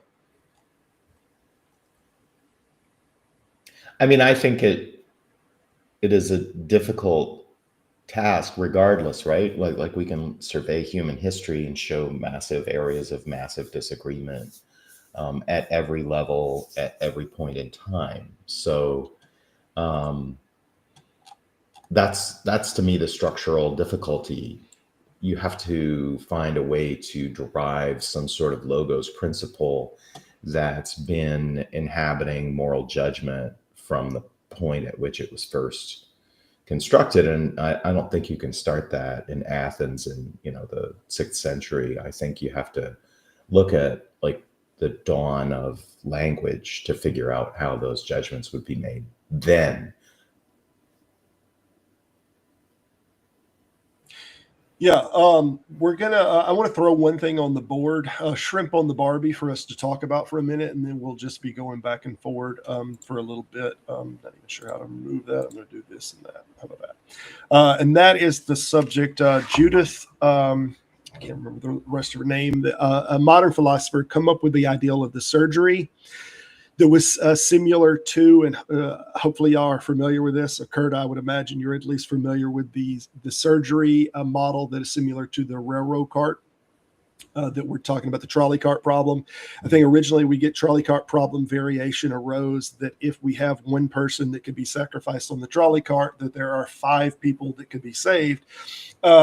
Judith posed this in a new way to say that what if a doctor could take the organs from one person and save 5 different people? Would that action be more moral? And the reason that I think she posed it this way is because now we have a systemic trust issue of the doctor. So in the case of the trolley cart, if we said it is more moral for them to pull the lever and the one person to die over the 5 people, even if we said that was true, in this case, if this doctor done this, there would be an erosion of trust in the system of the medical field, if that makes sense, that would likely be of greater damage than any person that the doctor could have saved. So what we have now is there is a challenge to the behavior that is expected rather than the behavior that the outcome that was received in the given action. Y'all familiar with this at all? Or yeah, the trolley problem. In fact, I am. I just did a discussion with Dr. Derek McAllister. He did a long video talking about the trolley problem, and it's interesting to see how many variations to the trolley problem have popped up. There's the one that you mentioned about the doctor. My favorite one is there's a bridge over the tracks, the trolley's coming down, and then there's a big fat guy in front of you. Do you push the fat guy off the bridge to stop the train? I mean, it's always crazy. It's almost turning into a meme at this point, But I would say that from the objective view, if Kant is right and there's this universal this categorical imperative that murder is wrong or whatever, killing people, then either the left track or the right track is going to be immoral. It's going to be wrong. So to try and then put a value system on is, well, which is more wrong? But I don't think that you can come across that problem from an objective view and say that one is right and one is wrong. You have to say they're both wrong. And I think that it creates the problem, like you kind of referring to, is the human flourishing argument, right? So if there's 5 people on one track and one person on another track, human flourishing means you run over the one person. But then you run into these other problems that you're talking about where, well, wait a minute, does that devalue the trust system? So with the doctor example, if the doctor takes the organs from the one person, gives them to the 5 people, then you've got human flourishing would favor that decision. But then, like you say, the trust in the actual system, the trust in doctors, the trust in the medical society, medical field would be degraded to such a point that the overall damage would be far greater. So it really does expose some of the problems trying to attack it from the human flourishing angle. James, I want some, not James, I'm sorry. Kurt, I want some feedback on this subject from you first before we move on. First of all, do you take the action is intrinsically wrong or right, or that we're aimed at the outcome? Do you take more of a consequentialist position in this case, or more of a deontological kind of, this is wrong, the action itself? Yeah, I don't take either one. I adopt more of a Benedetto Croce viewpoint, which is that we make a global aesthetic judgment of a given case, and then we dial the various deontological, consequentialist, and other structures into our global gestalt assessment of the aesthetics of a given case. So for me, the aesthetics of the trolley problem are fundamentally different than the aesthetics of the surgical problem. In the trolley problem, someone's going to die. There's no way to prevent the death of the, someone, right? And that death is going to be sudden and considered sort of accidental. Kurt, I am sorry to stop you, but there might have been a misunderstanding of the surgery problem, because and I apologize if I said it wrong. I didn't know if you had some familiarity, but in the case of the surgery problem, the 4 people are the 5 people that the organs are needed from. There is an imperative that they may die. No. I totally get that. I'm aware of that surgery problem, but the surgery problem is different because they are dying from diseases they have. They're not dying from an action or a trauma, right? So our aesthetics view that situation fundamentally differently than we do crashing into like the physics of the world, right? We see them differently, and they are to some degree parsed differently by our like aesthetic sensations in our brain, so that we make different judgments. The surgeon is making an elective choice to end a life, whereas in the trolley problem, no one is making an elective choice to end a life. Yeah, I agree. I think I've heard this addressed in a way. They address this problem with saying an asteroid. Let's say an asteroid is headed towards the planet, and we make the decision not to do an action. Is the decision not to take an action, is that inside of the moral imperative? Is that a moral action or not? And I think that most people would intuitively say that has nothing to do with morality, because there's not agency that is involved. There is an act that is just naturally happening, and we're to some degree, we've decided whether we want to try to stop it or not try to stop it, and that's not really a moral decision. But it kind of feels like there is a compulsory imperative. But I agree, I think they're not the same. No, I think it's definitely a moral decision, because the aesthetic judgments that you're going to derive will come from the same spot in your brain that moral judgments derive, right? The idea that we're just going to do nothing while this asteroid hurtles toward Earth, potentially wiping us out, feels very moral.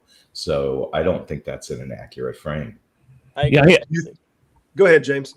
I was going to say, I agree that it would be a moral issue, but my answer would be different than most people's. I'm sure most people would just say, yeah, we have to do whatever we can. Morally speaking, we're obligated to try to stop the asteroid from crashing into Earth. Where I don't feel that way at all. My answer legitimately would be, let it happen. Let's do this thing, right? Because I voted for giant asteroid 2026. That's it. So how does that play into your looking at the surgery scenario of where the doctor can save 5 people by cutting up one person and taking the organs. Does that overlay in that, your point of view overlay on that at all? No, I think of it separately. As far as the erosion of trust issue, that depends if the doctor was part of the decision-making process or if they arranged things in some kind of a way. But if they had no say in it, no knowledge of it, and then people simply bring them the organs or bring them the body with the organs, right, then they're just going to do what they need to do. I don't think that undermines trust at all. Well, there should have been more specificity. I thought that the Judith proposition of the surgery was a little more popular than I suppose it is, but I may have probably should have organized it completely and properly to start with. But the notion is that you have 5 people here. One of these persons, let's say they're completely healthy, and that we have 5 people that have a debilitating disease that is going to kill them, but all of them have a different organ that is failing. Every person has a different organ that they're going to die from the failure of that organ. Would it be more moral to let these 5 people die? And again, it's trying to shadow the trolley car problem. But the question is, would it be the right thing to the person that they have there to take an organ from them, because it's all separate organs, and you can, as a net total, save 5 lives, but at the benefit of that you are actually killing a person here, even though you are saving 5 lives. But that's the total gist of it. Right, I understand. It's a completely different dilemma for me. Now, my reasons for why I would allow the asteroid to hit Earth is a longer discussion that I don't suppose we have time for here, but I thought about it before. Yeah. We got a lot of guests that are trying to come in here, and I haven't heard from everybody yet. JB, how's it going, man? I'm not sure that I've talked to you on here before, but how are you doing, and what's your points of view on this? I'm doing all right, sir. How about you? Very well. I agree. I would say that not taking an action is kind of a moral thing, because if you saw somebody drowning and you didn't do something, you're not the reason they're drowning per se, but you didn't do anything to help them. So it is still, I guess, kind of a moral decision. It's just inaction can be a moral dilemma, a decision. All right. We are going to get a little bit more interaction back and forth from one another. Kurt, are there any specific questions that you wanted to ask anybody? And then we'll go to, hopefully you'll ask those questions and we'll get some kind of addressment of that. And then we'll go forward from there. And then I'm fixing to bring Deconverted on as soon as we get this question out. Or not, Deconverted man, we'll bring him in. So my big question would be, many of these reconstructions of moral realism and moral idealism are coming from the base concept that if we can establish one objective moral fact, then we can construct objective moral systems from that objective moral fact. So I would just raise the counterfactual. Is it also true that if we can establish one objective culinary fact, we can construct an objective cuisine? I think that's a fair point, and I don't see how you could do either thing. It just doesn't make sense to me.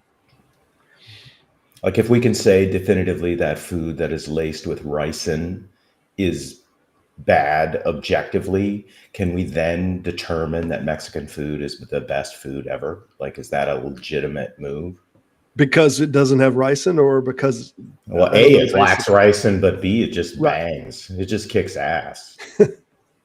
That would be it lacks ricin. Okay. Good idea for a cookbook: how to cook without poison. Yeah. So I want to make sure that everybody's getting the gist of this, even amongst the jovialness, that if the action of putting ricin in there, the action itself is intrinsically wrong, does it make does it then follow that food without ricin in it is maximally good, or is the opposite of? Is that the gist of it? Well, no, it's more that the move from that I see. I'm not imputing this to any one person, but the move that I see is usually if we can establish one objective moral fact, then we can use that fact to construct a relationship of ideas that allow us to create a system of ethics that is objective. And so if in that circumstance we can do that, can we also for cuisine establish one objective culinary fact and then use the relation of those ideas to construct an objective cuisine? Right. This is similar to a question that I've asked in the past. I think I've talked about it with objective ethics about the similarity of taste and objectives. That is it. we could say, is taste objective? And then ask the question, if everyone says, yes, the taste is objective, who here thinks poop tastes good? And if we get a unanimous, everyone that you ever ask this question says poop is not good, then is it therefore objectively bad? Is poop then therefore objectively bad? And I think it might resemble something that is objective, but I'm not sure that it's objective in the purest sense. I think ricin is a better counterfactual, because nobody will be ever able to attest that ricin is good, because once they've eaten it, they'll be dead. Right. Well, I agree. But yeah, the reason that I wanted to put that up there is because the reason that I use that is because if we're making it a moral imperative that is mind dependent, then can it apply to other things that have any sense of mind? So if we have like a fly, would the fly say that poop is bad? And in that case, you would not get that. Does that make sense? Yeah, 4 out of 5 flies recommend poop. 4 out of 5 flies recommend it. I'm not sure I agree with Curtis on the ricin thing. I think that if you pre-plan it in advance, there probably is time for a thumbs up or a thumbs down before the person dies. Just have that little moment. I think what I do see in these conversations, and I see the mood almost shifting in that direction. It might just be I'm imposing that here, and it's not actually happening. I'm just imagining it. But I do see this so often where when I have discussions about objective morality with people who are really firm on the subjective side, oftentimes what ends up happening is we end up coming to the middle, to where we then do like what Robert and I were discussing at the very beginning of this. Do we separate ethics from morality so that we can basically agree, yeah, there's some objective things up here, and then there's the subjective side down here, and it gives us that kind of middle ground to say, yeah, some things can be objective. Like, we could say like the poison example, we could say that's objectively wrong. And then we can go down into the cuisine and then different, types of food and say, okay, well, there's going to be some subjective elements to that. But ultimately, things are going to be grounded in certain truths that the poison is objectively just going to kill everybody. We can't do that. And I think that is the utility of separating morality from ethics, because it does kind of lead to this where we can kind of have our cake and eat it too in the discussion. Does everyone here agree that there is something of a problem with the is-ought problem? At very least, that there's a problem that we can't do a value, like you can't get to any syllogism form that says, therefore, this action ought be, without just making an ought, without just making a value statement. There's no way to get to there from descriptive. Can we agree in that? Yeah, I think it's probably true that we can't really get an ought from an is, but once we agree to a project, then we can objectively approach how to achieve that shared project. So if our project is maximum health and flourishing of a society, or of a people group, or of a person, then we can talk about objective facts that can get us there. You have some rebuttal on this. You don't think it's the case, Deconverted, or did I hear you right? No, I don't know. I thought I did a good enough job in my book, Morals and Ethics, of making an argument that does it. And we talked about that on Answers in Atheism. We talked about that book and the syllogism therein and all that. So I thought I did a decent enough job with it that I turned the, it's like, here's the, things that are true. We humans, broadly speaking, and I give all the caveats in the book and all that, but we want to exist. So in order to exist, you have to interact with humans for some amount of time. It might be a very small amount of time that you have to do that, but there's some amount of time. So in order to do that, you have to then do that in a way that benefits all parties maximally.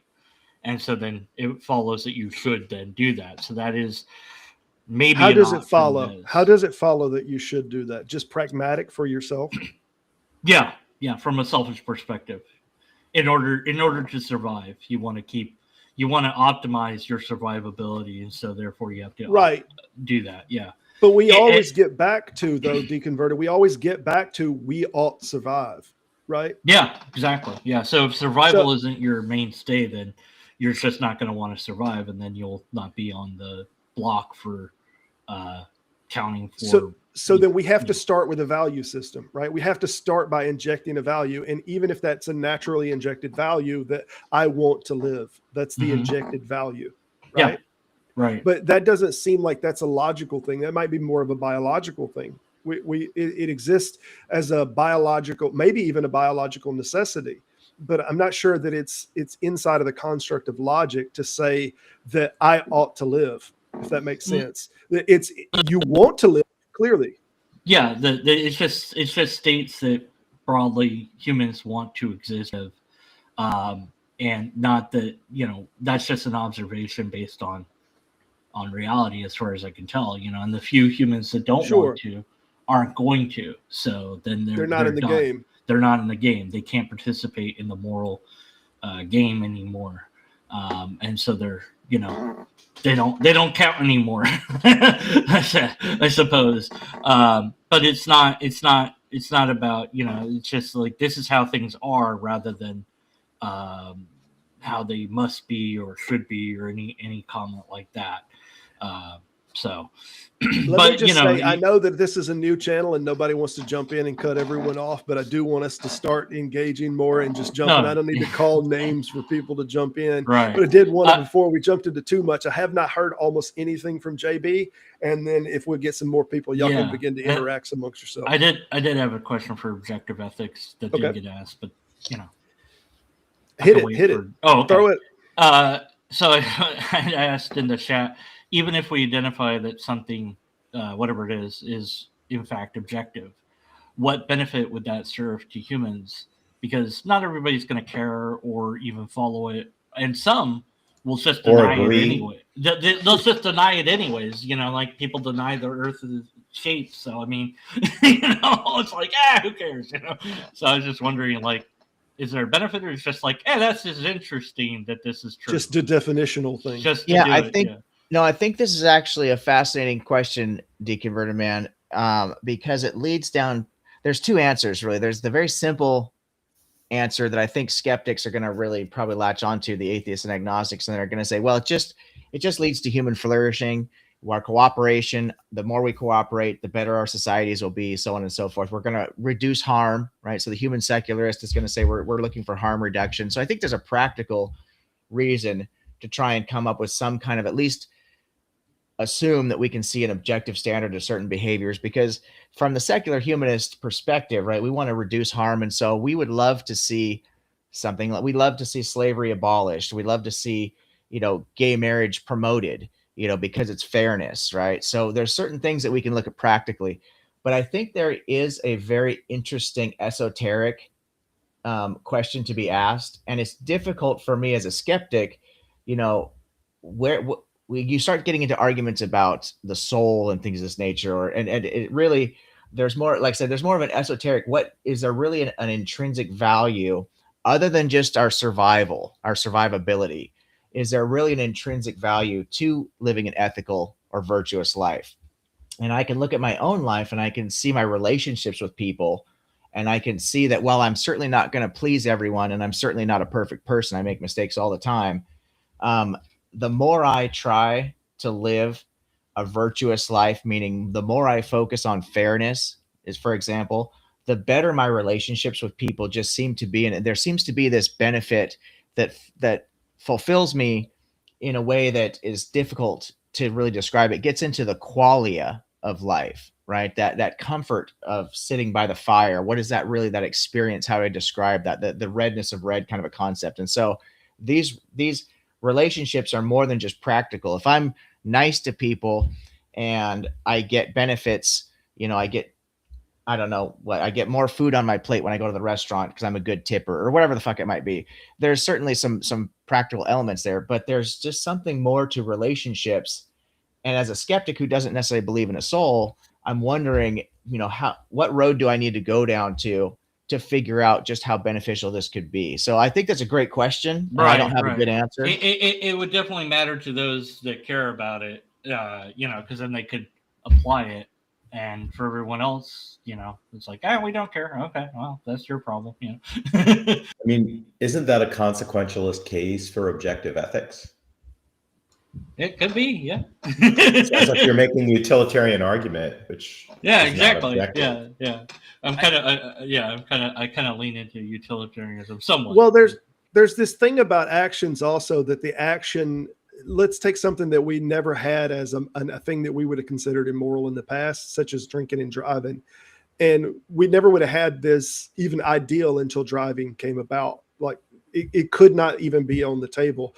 But what happens is we've just recognized from patterns that what'll happen is people will hurt one another if they drink and drive, right? So then the recognition of the emergent fact that people get into wrecks and kill people when they drink and drive, we see this emerging, and then we say, okay, it's leading to a bad consequence. Therefore, we have to make some statement that says that is immoral, that the act that we didn't even know was an act, it didn't even exist as an act, that it is now immoral. So that's why I tend to doubt the objective thing, just because we can create new things that didn't even exist before, and there could not have been a moral statement in that direction.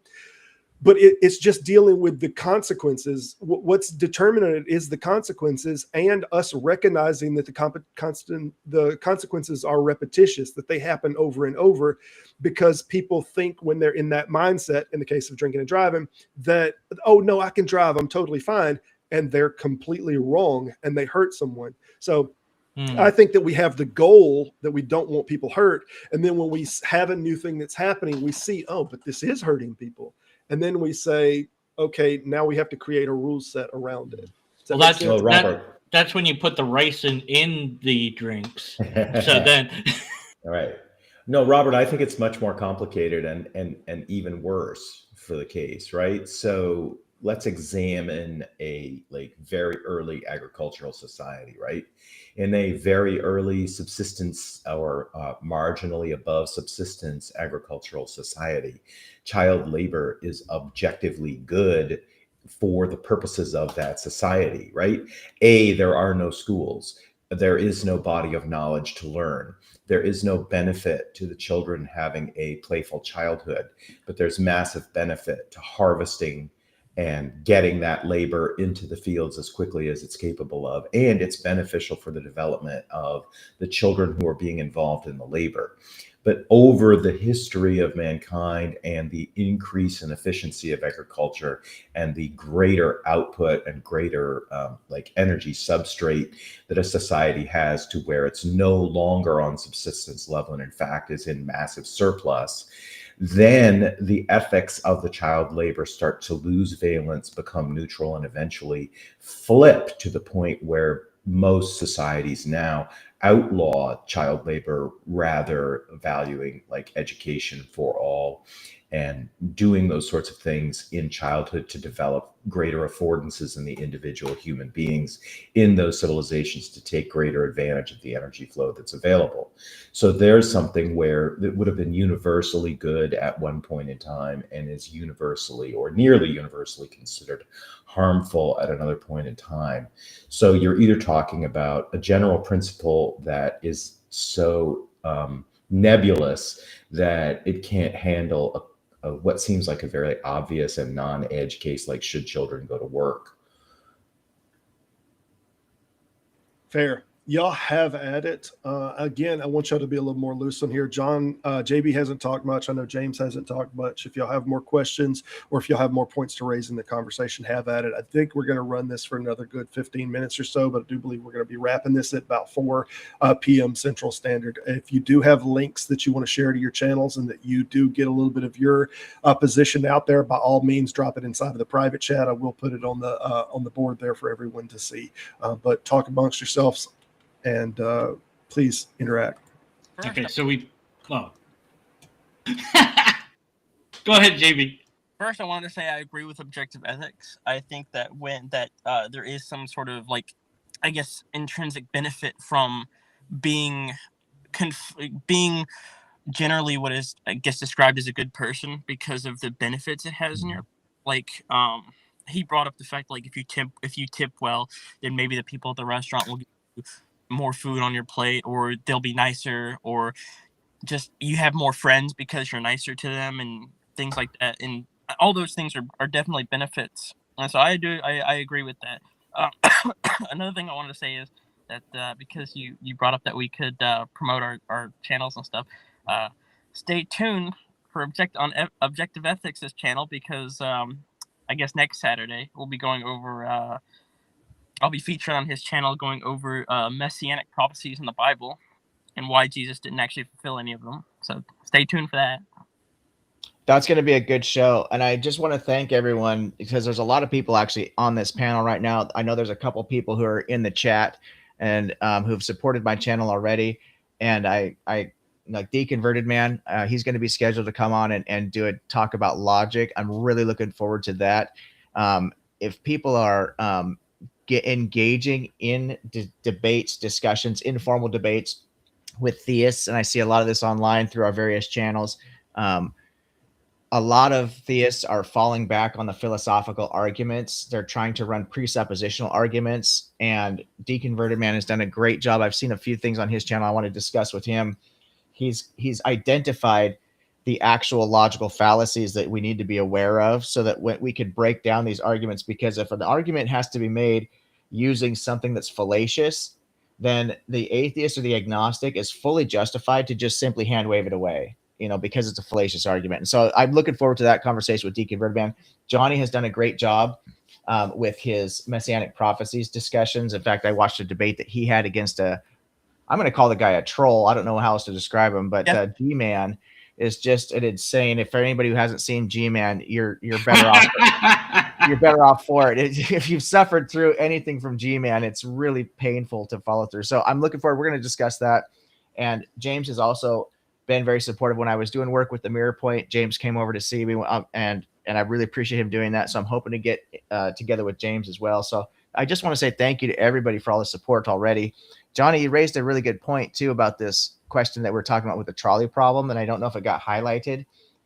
You were raising the point that inaction, not doing something intentionally, is actually a form of action. Yeah. And that's one of the things that some of the trolley problem variations exposed, is that if you decide, because the initial trolley problem doesn't give you that out, because if you don't pull the lever, you're killing somebody. If you do pull the lever, you're going to kill somebody.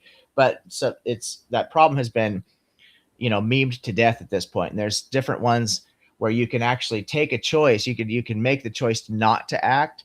And it's specifically set up to show you that deciding not to act is actually a form of action. So it doesn't remove culpability in that situation. And I just want to highlight what you brought up, because that's a good point. Yeah, it's like if somebody saw somebody drowning, and I already used this example, and they didn't do anything about it, if they had done something about it, that person could still be alive. Mm-hmm. But if they don't do something, that person dies because they didn't help them. So inaction is in a way inaction, because it leads to an outcome. I'm not sure that I would classify it as an action. I think sets are very important inside of philosophy, gentlemen. I do want to, this is why a lot of people have disagreements, because we try to define things inside of a set. And is it in that set, or is it not in that set? Yeah, so I'd rather call it choice or something like that. Yeah. Rather than but I think it's important to recognize that most of the people that are in this kind of a discussion on our side of it are either agnostics or atheists, most of the people that we run with. And so it's important to measure our responses or our moral philosophies against the criticisms that we wage against the religious, their texts, their traditions, their preachments, right? So if we're going to say, for example, that a God could not justify their inactions, morally speaking, then we need to make sure that position aligns with our own moral ideals, so that we're not being hypocritical. Kurt, I've noticed you're the only one that didn't have anything as far as promoting or whatnot. What are you working on? What are you doing these days? Where are you seen mostly? I'm mostly on Taco's channel. I don't have my own channel that I do anything with. You got that book finished up yet? Are you going to be putting that forward, or what you got going on? I haven't decided what to do with it. I've submitted it to a couple of publishers, and there's no interest. Okay. So I am currently working on a book called Undesigned, which is about the lack of agency in the development of life on Earth. You could always self-publish it. I mean, that way it's out there. Yeah. I'm not sure I want to do that. I'm not sure I don't want to do that. I'm looking. I did a self-publish and I wasn't extremely happy with the result. So I do understand that people that don't want to self-publish, but you do have to put a lot of kind of promotional money behind it if you're going to get it succeed, if you're going to self-publish. But that having been said, I see Kurt all the time over there at Breakfast Tacos, and he engages with a fair amount of debate, and he's in the open panel over there quite regularly. If you want to check Kurt out, he is quite a bright light bulb. I was about to ask, yeah. Seen him over there. Yeah. And also objective, the debate, where are you having the debate that you're fixing to be having with Mark Reed? Because that's not on Breakfast Tacos, right? That's somewhere else. No, we've been approved. As far as I understand, I think her name is Sarah from Raging Tomatoes has approved it. Raging Tomatoes. Okay. Yeah. So, and it's a big site. I was actually really pleased that she let me on there because I'm basically a nobody, in particular in the debate scheme. But she had me send her some of the debates I'd done previously. And after watching those, she says, okay, you seem like you can at least articulate an idea. You're not a complete bumbling idiot, so I'll let you come on. So she's really doing me a huge solid because it's a big platform. That's awesome. Wow, that negates my chance of ever going on that channel. So, Johnny, I do have one question for you on the Messianic prophecy stuff. Like, I just find it hilarious that the Messianic prophecy fulfillments are so bad because they literally wrote them like ex eventu and could have written them in a way that would have made them like more likely to look fulfilled, and they still failed. Well, see, this is interesting. Is that like it seems like they were. This is one of the reasons I think Jesus was a real person. Generally, is because they had every capability to just make things up about this person, and yet they actually went off of what the Old Testament says generally to try to fit him into the prophecies, but they lied about them. They twisted what the prophecies actually say. I think a very big one is Isaiah 7. Isaiah 7 has absolutely nothing to do with a virgin birth, and yet they claim it's about. It stems from the author of Matthew reading the Greek Septuagint and misunderstanding a word because during his period, the word meant virgin, but previously the word could be used to describe a young woman or a virgin. It could be either or. Parthenos. And then they have them riding on two donkeys at the same time. Yeah, that's no, that's just Matthew. Yeah. That's just Matthew that does that. And I'll say this.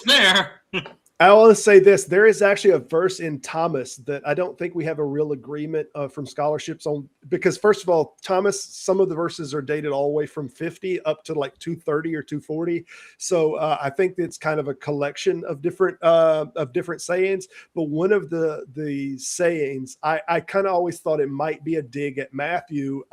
There's a verse that says that we can't ride two horses or string two bows at the same time. And whenever I read it, it almost felt like it was a dig at Matthew's misunderstanding of the two donkeys. From Hebrews, because the Hebrews would say this in a poetic sense that they would kind of repeat it. They would say that he rode in on a donkey, a young mule, or something like this. And then Matthew's writer was just like, oh, he rode in on two different animals.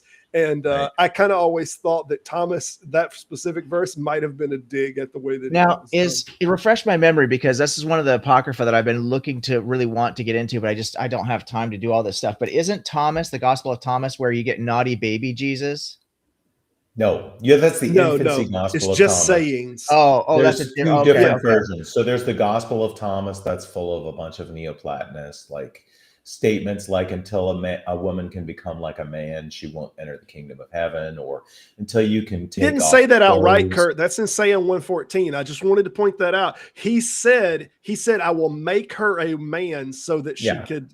Sure. So it didn't say it doctorially. It just made it as a half-ass statement that others were concerned that she wasn't gonna be able to go to heaven or be in this conversation. So Jesus basically said, I will make her a man so that she can go to heaven. He missed an opportunity. If he'd broken into song, a lot more people would have really paid attention. Let's get down to business.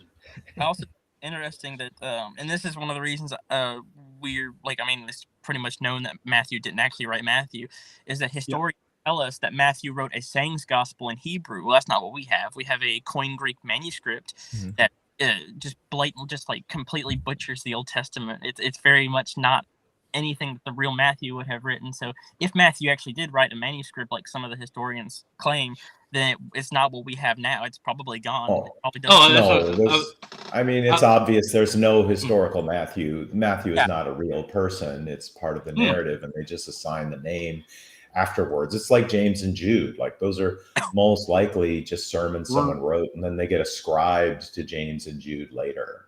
I was wondering about the separation of the so-called historical Jesus, that since there's all these things written that he did that he didn't do, like, what is left of this man if we got rid of all that stuff? I mean, Yeah, so that's why pretty I kind of obvious like him. to Like, me. you don't need a real, in my view, you don't need a real guy to get it going. I don't know if No. There's definitely a real guy. The real guy's name was Jesus ben Ananias. He prophesied the destruction of Jerusalem in 63, and he was brought on trial. He remained silent at his trial and was later killed by the Romans.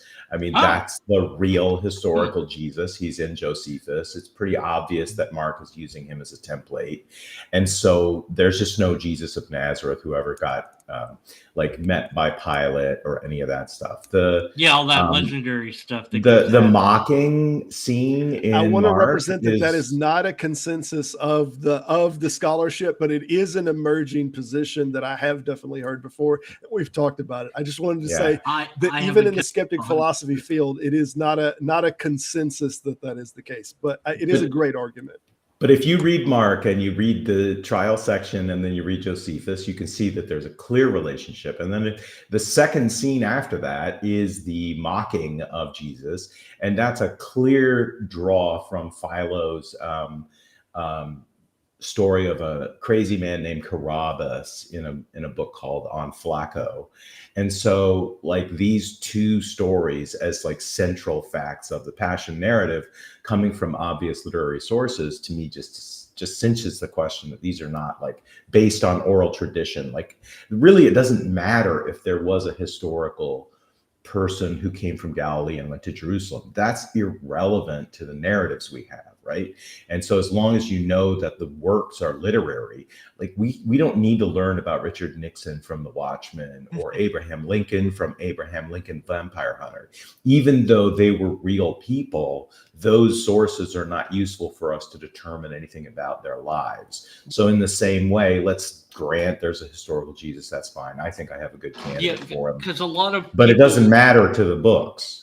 I stumble for a decent response when people say things like, oh, all the historians, without any list, all the historians agree that Jesus was real. I'm like, well, that's a different Jesus that they're agreeing to. They're not agreeing to your Jesus. Like, right. I need to, and it's like, well, where do I show them that this is the thing? Like, I don't know. It's an identity thing. Like, you say Jerry that he was real, but not the character to which you're defining. It's I don't want to get ship of Theseus on this, but it's not the same thing. The actual guy, he's so lost to time. I mean, you might as well see his myth at this point. I would think, but Deconverted Man. Are you familiar with the Harold Lloyd Superman thing?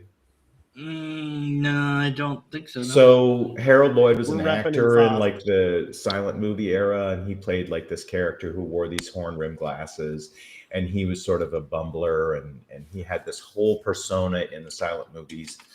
And he was a big celebrity, right? And when he had those glasses on in LA, he was always getting mobbed and asked for autographs, and people would drive him crazy when he was wearing his glasses. But if he took them off, nobody knew who he was. Oh, completely differently, right? So the manufacturers of the Superman myth were aware of this experience, and they wrote Superman partially based on this particular characteristic of Harold Lloyd. Does that mean there's a historical Superman? I don't know. That depends on your point of view, right? Right. That's great. I'll try to remember that. Thanks. Okay, guys, I'm gonna go. D-Man, thank you so much for stopping. I'm going to reach out to you on email. Yeah. Okay. I just did that. Okay. See you guys perfect. later. Robert, later, man. And Kurt, I really talk to you bringing that I'll up. talk to whoever, any of you, all of you at some point. Let me know. Whatever. Bye. Later, man. Yeah, Kurt, I really appreciate you bringing that up with Philo, because I'm very familiar with the Jesus Ben Ananias narrative, and I think you're right about that. I think there's a really good argument to be made from Josephus' standpoint. But this Philo situation, I've not actually heard that before. And I just want to make sure I heard you correctly. Did you say the name of the character was Cannabis? Carabas, Carabas, which is very close to Barabbas. That's right? what I was just gonna, brother. That's just what I was Correct. literally gonna say. Yeah. Is that you've got Jesus Barabbas, you've got Jesus of Nazareth, and I do think there's a lot to be said for the trope. That's a tell from the author. He's telling a literate person, what I was wondering. Look what I'm doing here, how clever I am. And again, the name Joseph of Arimathea, it literally means Josephus, the best disciple. Okay, the real Josephus' name was Joseph Bar Mattathias, right? So again, this is just Mark saying, I know you guys know where I got this character from, so I'm just gonna like put a pin in it, like Stephen King did in The Dark Tower, like putting himself in the story. He's just like making you guys know that I'm making this self-aware, so I'm just gonna tell you full on. And then Mark puts Joseph Bar Mattathias in as Joseph of Arimathea. There's no place called Arimathea. Right, and he's just telling the educated reader, look what I'm doing. But he does that in Mark 4 too. In Mark 4, he says, all of these stories are parables and they're told in stories so that people who don't understand will think they're real. But the educated elect people will see the truth behind them and they will be enlightened, right? I think we've had a fantastic show. I don't mean to cut everybody short, but we are fixing to be wrapping it up. I do want to invite anyone to reach out to me if you are interested in coming on here. We'll be doing this every Saturday. I hope to be doing it at 2:00. I thank the guests for coming on. Objective, I appreciate you coming on as the main guest. I appreciate the panel coming on here. If you have any of the subjects such as theology, deontology, you have epistemology, or any of these subjects that you're interested in talking about, whether you are yourself an atheist or a skeptic, or you are a theist and you just want to talk with somebody that has a skeptical point of view on this, please reach out to me. All of my information is listed on my channel that you can reach out to me. Kurt, I want to chat with you more, if at all possible, on another channel. Is that possible that we could talk on Breakfast Tacos stream or something, or not stream? Do you have Discord or no? Sure. I have a Discord. Because I wanted to bring some things up to you. But I appreciate everybody on here. As always, Objective, great talking with you. Johnny, I'd like to hear from you more at some point. But that having been said, thank you everyone for joining, and we'll see you next